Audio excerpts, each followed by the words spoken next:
Good morning. Many years ago, I wrote this lecture. It was a single, albeit long lecture.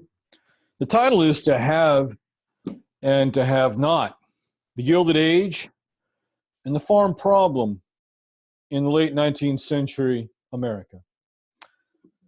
To have and have not refers to the fact that many Americans had a great deal, but unfortunately, too many Americans did not have enough of the material goods of this life, or that the material goods that the United States could provide. The Gilded Age. In 1873, the great American writer and humorist Mark Twain, along with another writer by the name of Charles Dudley, created an enduring label for their times when they co-wrote a novel entitled The Gilded Age. The most colorful character in the book was an engaging scoundrel by the name of Colonel Beriah Sellers. And Sellers was constantly scheming to profit from political relationships. In other words, corruption. And so Mark Twain then has assigned this label, the Gilded Age, gold on the outside, corruption on the inside is the inference here, to this era of American history. And there was a great deal of truth in the novel's caricature of the post-Civil War era as a time of corruption. Perhaps you'll recall that the Grant administration was beset by corruption, though Grant himself was actually impeccably honest. So this was an era of profiteering and false glitter, false gold. Indeed, historians, especially the progressive historians of the early to mid 20th century, and not to mention their neo-progressive historians to this day, have been guided by Twain's view ever since. Progressive historian and later President of the United States, Woodrow Wilson, he wrote of the era, no leaders, no principles, no parties. Indeed, the real movers and shakers of the era were not the politicians, but the captains of industry. And here in this slide, some of the captains of industry, still famous names to this day: Morgan, Carnegie, Vanderbilt, and Rockefeller. These captains of industry crisscrossed the continent with railroads and decorated its cities with smokestacks and the grime that came out of those smokestacks. Progressive historians, again, never willing to miss an opportunity to criticize, called these men and the many others like them the robber barons, as if everything they did was immoral, corrupt, and essentially a crime. This was not the case, although there was, as I've already said, corruption and crime in this era. So there is more to the story of American business and its maladies, if you will. The history of the time, as I have said many times, is more complex, and Wilson and other progressive historians of, again, the 20th century are too harsh, although don't forget they have a point.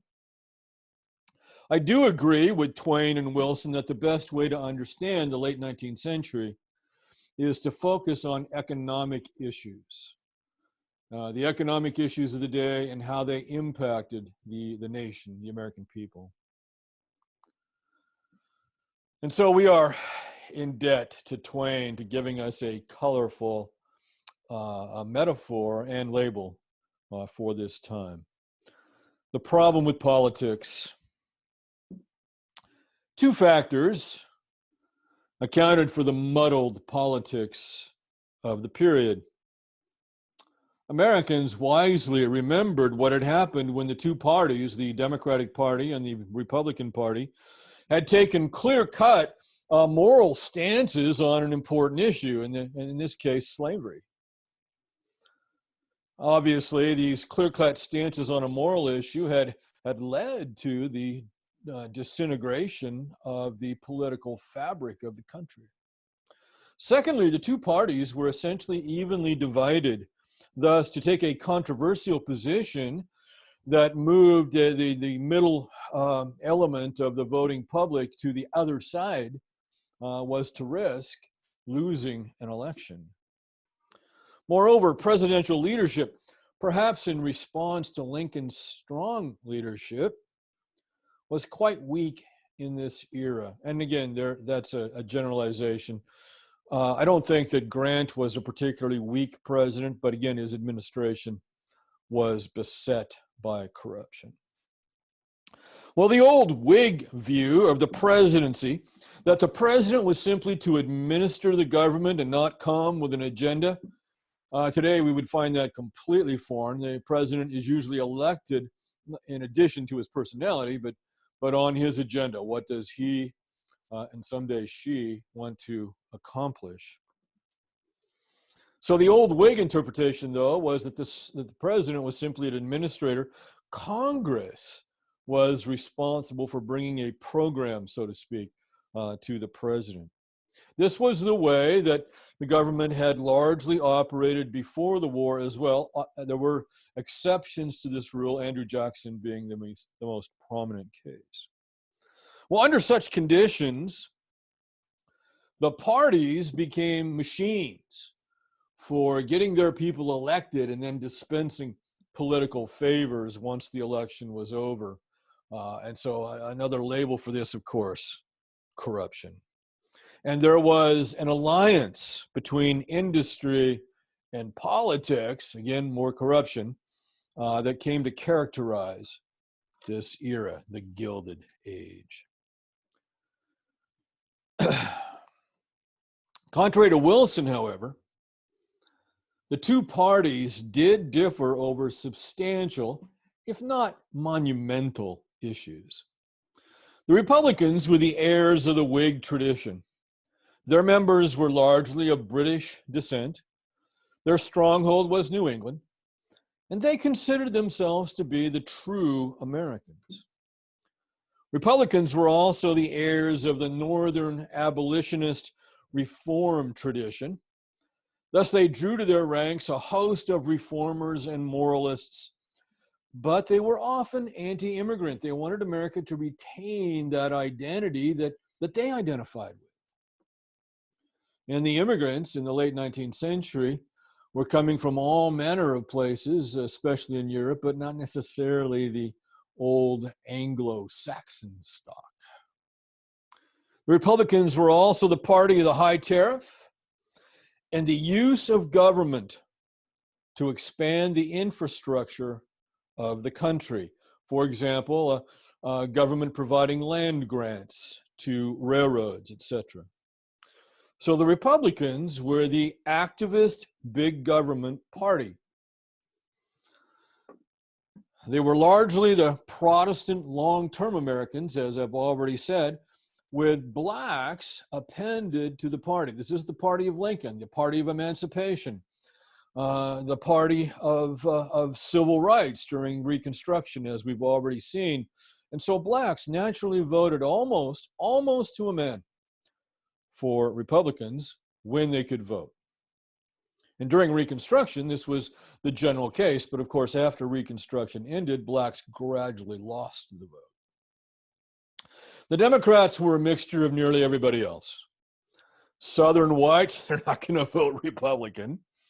Immigrants, Catholics, Jews, freethinkers, skeptics, all those people were repelled by the Republican Party, the grand old party, the party of morality. They were also often opposed to using the federal government to restrict liberty in violation of what they regarded as states' rights. Again, the Republicans, the party of morality, right? The rallying cry of the Old South, states' rights. In other words, don't tell me what to do. Indeed, this rallying cry of states' rights is not going to die, even in the late 19th century when the Republicans were largely dominant, but it's going to be resurrected in the 20th century. It's still with us today, although other issues are center to it. One Chicago Democrat explained the difference between the two parties. He said, "A Republican is a man who wants you to go to church on Sunday. A Democrat is a man who says if you want to have a glass of beer on Sunday, you should have it." So keep in mind, this is also the era when the temperance movement began. Temperance movement, the attempt to ban or extremely limit the consumption of alcohol in the country, a movement that will come to success at the end of the First World War, the era of Prohibition. So again, states' rights, individual rights against what many perceived as an overweening government that wanted to take away your rights. In short, a good way to remember this difference between Democrats and Republicans at this time is the Democrats were the party of personal liberty, while the Republicans were the party of community responsibility. Today, although there are exceptions, it is just the opposite. For example, today, one of the exceptions would be marijuana. Democrats generally want you to have the ability to buy legally marijuana. Republicans are generally opposed to that. Well, the two parties fought over a host of issues, accused each other of corruption, and if either had been paying attention to the conditions of America's farmers, the history of the United States might be quite different. This failure on the part of both parties, Democrats and Republicans, led to the rise of several farmer reform movements. So, because neither party is really paying attention to the issues that concern farmers, and farmers were a large percentage of the American people at this time, you're going to see the rise of a reform movement, and again, actually a new political party. Keep in mind, in 2016, when when Donald Trump ran as an outsider, so to speak, and captured the Republican Party, he was appealing to the fears and hopes of a large number of American people who thought they had been left behind by the two regular parties, the Republican Party and the Democratic Party. I'm talking about blue-collar workers, those who needed factory jobs and such. So there's a great deal of similarity between these two groups. So let's take a look then at the problem of farmers. For some time, farmers had been subject to worsening economic and social conditions. The source of their problem was the long-term decline in agricultural prices, the decline of corn and pork and wheat and beef on the market, right? The amount of money one could get for producing these things was steadily going down. This decline in prices was partly due to overproduction. American farmers were simply too good at what they did, and this problem is not going to go away. From 1860 to 1910, remember this is in the midst of the westward movement now. Why do most Americans go out west? To find new farmland. In that 50 years, farmland in the United States tripled, not in price, but in quantity. New farms being brought on to the market. In addition to that, America's universities, its land-grant colleges, many of them specializing in improving agricultural products and techniques, came up with new seeds, more seeds that created a more abundant harvest, new means of feeding and taking care of livestock. And then America's factories were fabulous at creating new machines that made it possible to harvest more land or plant more land. So These two things, America's universities improving agricultural from the scientific side and American industry making it easier to be a farmer and produce more, made the production of goods that much greater. And then you have the increase in land. Now, when supply of something goes up and the demand does not match that increase in supply, prices go down. It's the old rule of supply and demand. Considerations of abstract economic forces, however, puzzled many farmers. Most of them didn't even have a high school education. They never quite understood how poverty could be caused by efficient hard work. What do you do when you have an economic problem, an economic crisis? If you're an American farmer, you work harder, you make more. Well, this was not going to solve their problem except in rare instances. And so farmers came to believe after the passage of years that there must be a screw loose somewhere in the system. Banks, the middlemen, the railroads so necessary to get their produce to market, they seemed to be the problem. Railroads charged too much, and farmers seldom had the opportunity to play one railroad off against another. There was only usually one railroad in their vicinity, so they had to pay the freight, as the expression goes. And then there was the middlemen. These are the men who actually bought the farm products to then take them to the processing plants to turn wheat into bread or whatever it might be, into pork, into bacon, and so forth. The middlemen, the processors. Okay. And they always seemed to be the ones who were able to set the prices, not the farmers. Banks then charged high interest. You needed a loan to get yourself through a bad year, or to add an addition to the house because you've got more kids than you do space. Banks charged high interest. And if you missed a payment, they seemed to be unforgiving.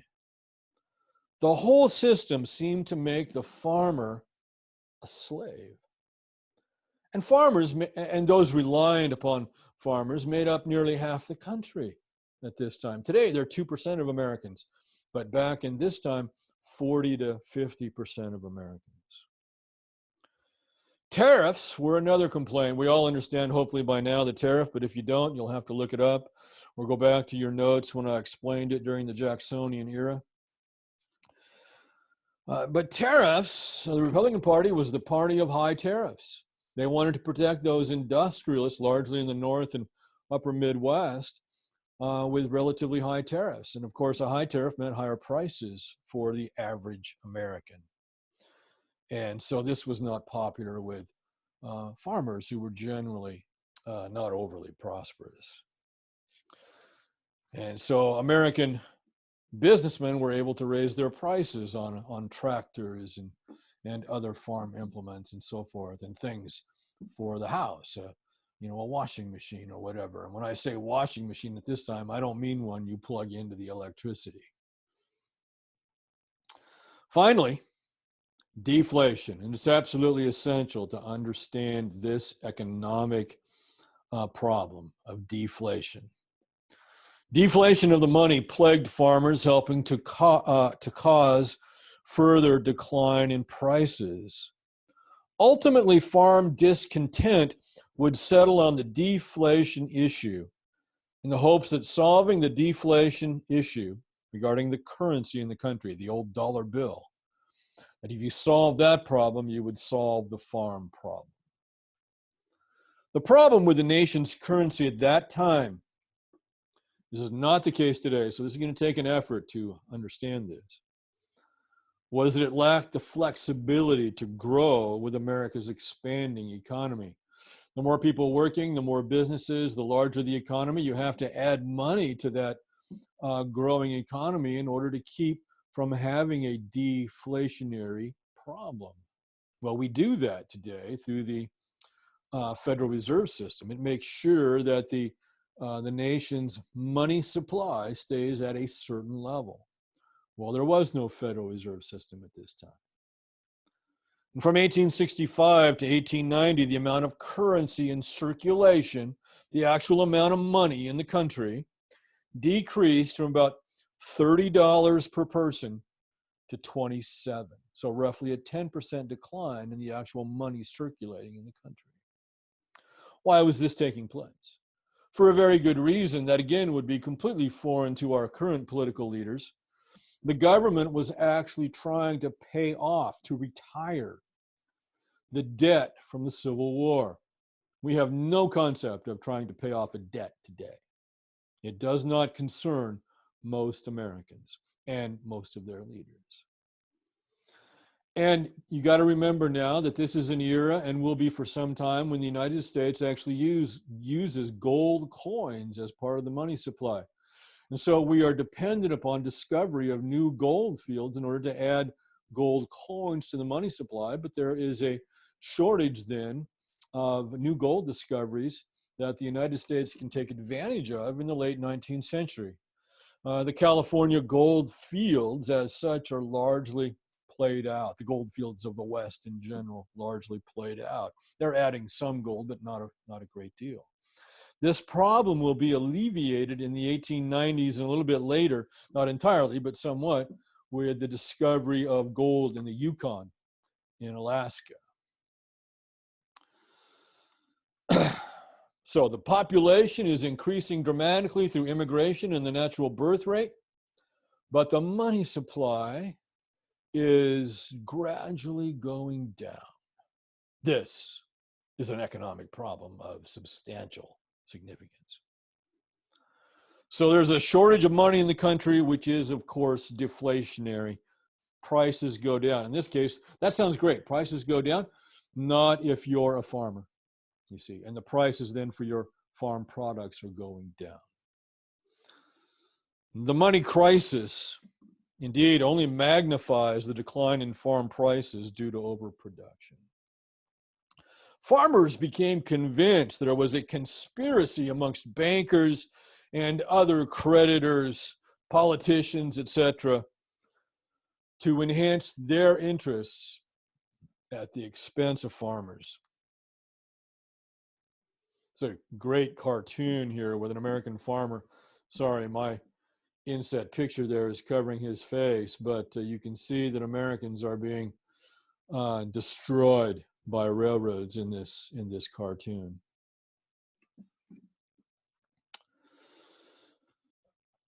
In a deflationary environment, loans, now many farmers have loans now, are being paid back with money that is worth more than the money that was lent out. And so the effort to pay back one's loan is extraordinarily expensive and destructive to the living standard of farmers. And when a farmer can't make his payment with more expensive money, then the banks did not hesitate to foreclose on those farms.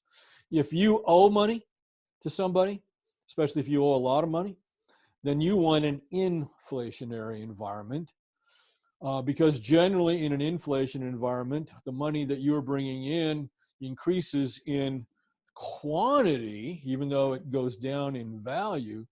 But you see your loan that you own, nothing changes regarding that loan. So you're able to pay off that loan with cheaper dollars. And so you are in an advantageous position in that situation. Quite the opposite if you're trying to pay off a loan in a deflationary environment. I know this is confusing. I'm not somebody who's fascinated by economics, but I did force myself to learn this stuff. And if you're at all interested in history, you have to understand the basics of economics. And by the way, that will not hurt you as you take care of your investments through your employment career with your 401k and such. Well, frustrated by Congress's unwillingness to act on their behalf, farmers began to organize in groups so that they might use their numbers, which are substantial, to force change. Again, neither political party is paying attention, particularly to farmers. And so when this happens, you're going to see the rise of a third party or an attempt to take over one of the two major parties. The Grange movement and the farmers' alliances were like labor unions for farmers. They also served as social organizations. Today, if you pay attention to small towns in the countryside as you drive across America, you will occasionally see a Grange building. Well, those Grange buildings, which today are used for weddings and large family get-togethers and groups and square dances and such, those came out of this Grange movement. If you're a student here in Newburgh, there's a Grange out on Springbrook Road, just south of Fred Meyer, if I remember correctly. So the Grange movement and farmers' alliances were like labor unions again for farmers. And they are trying then to improve the financial lot of farmers. Moreover, these groups allowed farmers to get friendly candidates elected, certainly in local elections, and sometimes in state elections as well, but they're not particularly effective at the national level. Several now charismatic leaders led farmers in their crusade. Among the most interesting was Mary Elizabeth Lease. Mary Lease. Mary Lease was born in Pennsylvania to a family that had been traumatized by the Civil War. She lost two brothers killed in combat during the Civil War. Her father also served, was captured, and then sent to Andersonville, Georgia's infamous prison, where he died. She married and moved to Kansas, where she taught school to help bring in money. She raised a family and lived the life of a farmer's wife, but typically the farm failed. She taught herself the law, hanging her legal notes over on the clothesline over the washboard as she washed the family laundry. Eventually, she got her law degree, and she became one of Kansas's first female lawyers. She took up causes such as temperance, and temperance, the restriction or elimination of the production and consumption of alcohol, was a very, very important topic, and it was part of the women's movement. Women were the people who paid the price for drunken husbands and fathers and so forth who, in a drunken stupor, beat their families or failed to supply a reasonable standard of living because of alcohol and so forth. And so women saw temperance as a women's issue. So she took up the temperance cause. She took up the vote for women, suffrage. She took up unionism. And in the process, Mary Lease became a very fiery public speaker, very effective. But she found her calling in the silver issue, the coinage of silver. The phrase was free silver, and it's a misleading phrase. Farmers, you see, and their representatives wanted to add silver to the money supply. There's not enough gold in the country. Well, what if we put silver into the money supply as well? And what if we make silver comparable to gold at a ratio of 16:1? Well, on the world market, silver is not worth that much. And so to make it arbitrarily related to gold on a ratio of 16:1 would be highly, highly inflationary. And so the powers that be, the bankers and conservative politicians of both parties, are not willing to see silver added to the money supply in an inflationary ratio. So I don't want you to be confused by the phrase free silver. It's not like somebody's going to stand on the street corner and hand out free silver coins. but that was the phrase used to describe the people who wanted to add silver to the money supply. At, again, the ratio you can see on the cartoon, 16-1. And there were many, many advocates for the free silver, but Mary Lease, again, one of those most effective and symbolic of the movement. And everywhere she went, she drew excited crowds. One day in 1894, she hollered, "The people are at bay. Let the bloodhounds of money beware." And on another, she urged farmers to, and I quote, "raise less corn and more hell." And you can see that if you don't produce as much, the price has to go up, right? Supply and demand. And if you cause enough problems, maybe these politicians who were ignoring farmers until this point pay attention. And that's exactly what happens. In 1896, the farm movement is going to capture one of the two major parties. Well, Mary Lease was a darling, a fine Irish woman, and I would have been proud to know her and to raise a pint with her, but she was for temperance. But the Grange and Alliance movements were not very effective until 1896 in getting farmers what they wanted. And what did farmers want? Just to recap, better prices for their products, higher prices, and more money in the system. Add silver to the money supply. And so these movements are not politically powerful enough at the national level.